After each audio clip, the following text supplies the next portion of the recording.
All right, everybody, welcome back. It's time for another deep dive, and this time we're taking a look at the March 1st edition of the No Agenda newsletter. Oh yeah, this one was a wild ride. Yeah, they really they dug up something pretty unbelievable this week. Usually we're focused on local issues here in Deer Park, LaPorte, Pasadena, that kind of thing. Right, right. Keeping it close to home. Exactly. But this story, it's got these international implications that I think it could actually end up affecting us right here in Southeast Texas. So we had to dive into it. Yeah, I can see why you'd say that it's definitely got that potential. So we're talking about this incident between Donald Trump and Volodymyr Zelenskyy. Oh yeah, the White House blow up. Yeah, during this mineral deal signing, it sounds like things got pretty heated. Yeah, from what the newsletter describes, it was a complete diplomatic disaster, shouting insults. Zelenskyy practically getting shown the door. Wow. It's pretty remarkable. It really makes you wonder what was going on behind the scenes there. Was this a genuine meltdown on Trump's part, or Yeah, was it a calculated move? yeah, or was this like some kind of publicity stunt? I mean, Who knows? anything's possible these days. It's hard to say for sure, but the newsletter does present a few different theories. Okay, yeah. What are they thinking? Well, one idea is that this was all orchestrated to send a message to the European Union. Hmm. Okay, so kind of like a Like a power play, a way of showing them who's boss. yeah. And the EU's reaction is interesting too. They've come out in support of Zelenskyy, but they've been very careful not to directly criticize Trump. Yeah, it's almost like they're afraid to poke the bear. Right. It's a very delicate situation. Yeah. They've got a lot to lose if relations with the U.S. go south. Absolutely. And the newsletter even includes this clip from a podcast where Marco Rubio is criticizing Zelenskyy, accusing him of putting on a show. Oh, wow. Yeah, that's a fascinating detail. But here's the thing. Rubio was actually in the room during the whole incident. He was there. Yeah, supposedly sitting right next to Vance and didn't say a word.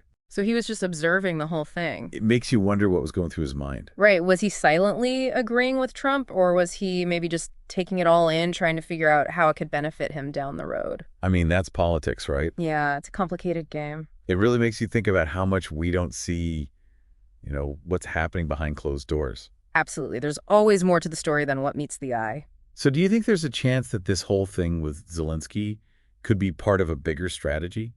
Like a deliberate attempt by the U.S. to distance itself from the European Union?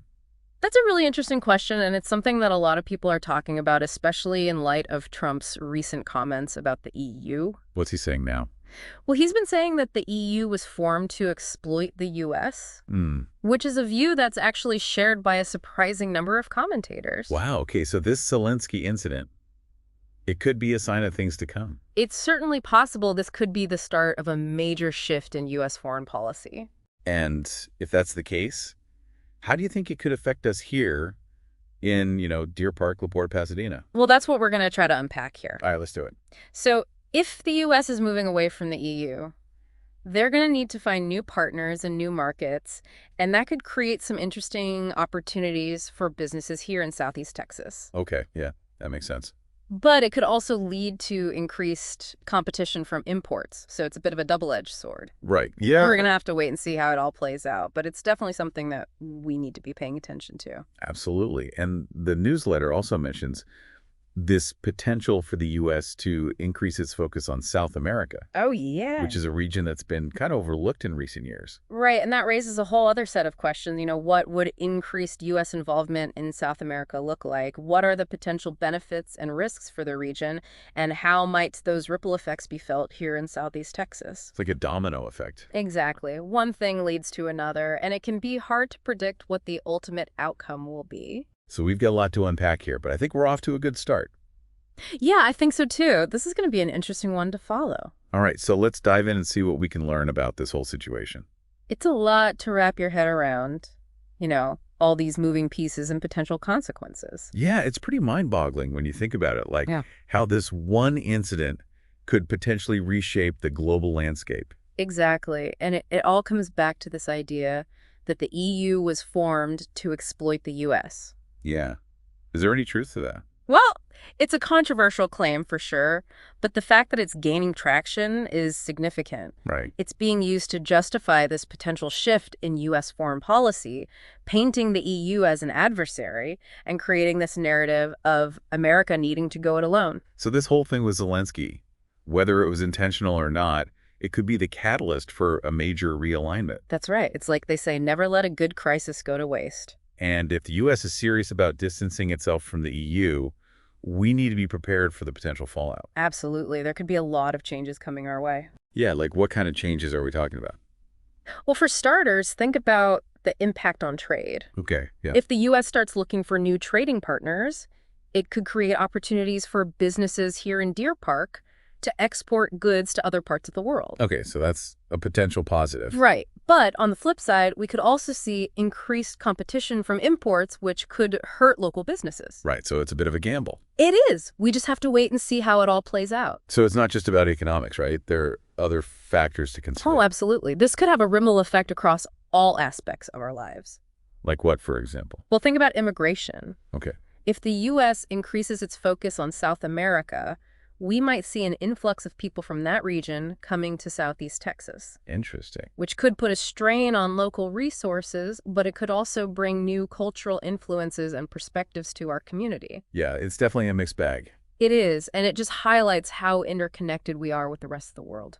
Right. What happens on the global stage doesn't stay on the global stage. Exactly. It affects us all in one way or another. So let's say for a moment that this whole White House incident was staged. Okay. What message do you think they were trying to send? Well, it could be a message to the EU saying that the U.S. is done playing by their rules. Okay. Or it could be aimed at other global players like China or Russia. Kind of like a show of force. Exactly, a way of saying, don't mess with us. Or maybe it's a message for the American people. Oh, that's possible too. Like a way to rally support around a more isolationist America First agenda. Right. It could be a way of testing the waters, seeing how people react to a more assertive foreign policy. It's like they're playing a high-stakes game of poker, and we're all trying to figure out their hand. That's a great analogy, and the stakes are incredibly high. Yeah, the decisions made in the coming months could have a huge impact on the world and on our community here in Southeast Texas. That's why it's so important for us to stay informed and engaged. Absolutely. We need to understand what's happening and how it might affect us so we can be prepared. And that's what we aim to do here on Think and Act locally. Right. We want to empower our listeners with the knowledge and resources they need to navigate these complex issues. Because at the end of the day, knowledge is power. And when we act together, we can make a real difference. That's right. So as we wrap up this deep dive, we want to leave you with this thought. The world is changing rapidly, and the only way to navigate these uncertain times is to stay informed, engage with our communities, and take action. We're all in this together, and we need to support each other. If you find value in our show, please support us at thinkandactlocally.com/donate, link in show notes. Yeah. Yeah, it really feels like we're at a turning point. Mm-hmm. You know, like this whole Zelensky thing, it could be the start of something much bigger. It really could. This could be the U.S. saying, you know, we're done playing by the old rules. We're going to do things our own way now. Yeah, and if they are doing things their own way, what does that mean for us here in Southeast Texas? Well, that's the million-dollar question, isn't it? I mean, if the U.S. shifts its focus to Asia and South America, we could see some major changes in the global economy. So what kind of changes should our listeners in Deer Park, LaPorte, and Pasadena be prepared for? Well, for one thing, we might see new business opportunities emerge as trade routes shift. Okay, so that could be a good thing. Right, but there's also the potential for increased competition from imports, which could hurt some local businesses. Right, so it's a double-edged sword. It is, and that's why it's so important to stay informed and be proactive. So what can our listeners do to prepare for these potential changes? Well, I think the first step is to really pay attention to what's happening not just at the national level, but at the regional and local levels too. Right, because these global shifts, Yeah. they're going to have a ripple effect all the way down to our communities. Exactly, and we need to be ready to adapt. So how can we adapt? I mean, what concrete steps can our listeners take? Well, one thing they can do is get involved in local politics, attend city council meetings, engage with their elected officials, make their voices heard. Right.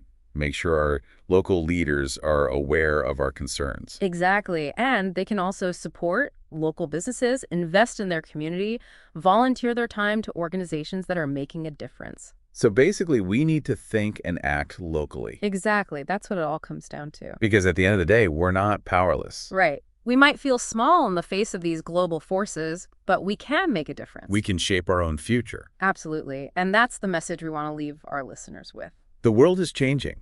Yeah. But we can navigate these uncertain times by staying informed, engaging with our communities, and taking action. And by supporting each other. If you find value in our show, please support us at thinkandactlocally.com/donate link in show notes.